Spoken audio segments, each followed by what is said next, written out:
tous. Ce soir nous allons parler comme prévu des pieds sur terre. Alors les pieds sur terre ou la position de l'archer.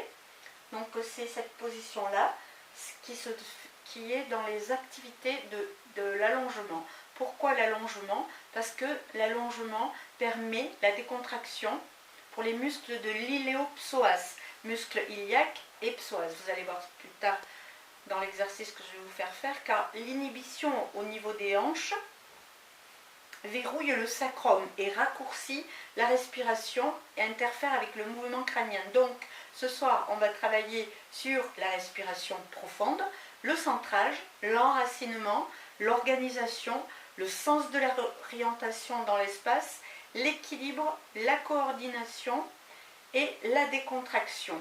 Bon, ensuite il y a la mémoire au niveau de la lecture et des mathématiques, et toujours pareil, ça augmente la capacité de la respiration. C'est pour ça que c'est très très important. Ça assure au corps une stabilité et un enracinement ainsi qu'une souplesse qui est essentielle à l'équilibre, à la coordination et au centrage. Voilà, donc je ne vais pas vous embêter davantage. Nous allons passer à cette position qui est très très importante à regarder. Donc la position de l'archer, habituellement c'est quoi? C'est le pied avant qui est en forme de flèche, le pied est donc la jambe qui est fléchie, la jambe arrière est à peu près à 1 mètre, toujours dans le même axe, et qui forme un arrêt, mais qui ne fléchit pas celle-ci par contre.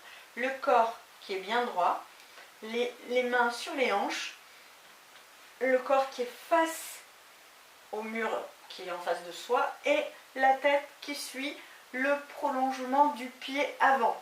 Et donc le but de cet exercice, pour augmenter la respiration, la souplesse, l'organisation, la coordination, va être d'inspirer très fort et d'expirer en fléchissant sur la jambe avant, le plus bas possible, et en expirant.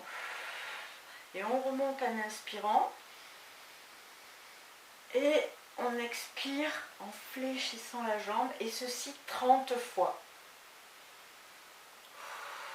Bon, bien sûr, je ne vais pas le faire 30 fois, mais je vous réexplique. Donc, la jambe avant est toujours fléchie, la jambe arrière ne l'est pas, et vous inspirez au maximum,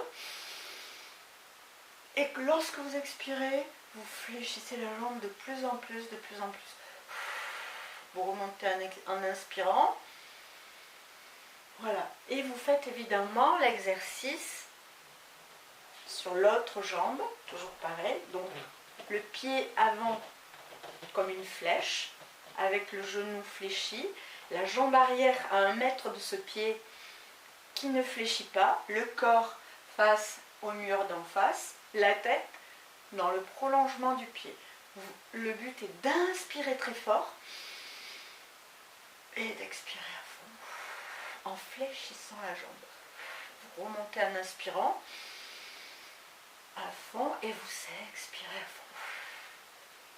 Et vous faites ceci 30 fois de chaque côté. Voilà, je vous laisse faire et je vous invite à renouveler cet exercice le plus souvent pour être centré, coordonné, coordiné et organisé, avoir une respiration profonde. Vous allez vous ancrer à la terre, vous centrer. Voilà, je vous remercie de votre attention et puis à demain. Demain, nous allons faire également un petit exercice de décontraction du cou qui s'appelle la chouette dans les activités d'allongement. Bonne soirée à vous, prenez bien soin de vous, buvez, respirez, restez zen et joyeux et créatifs. Au revoir.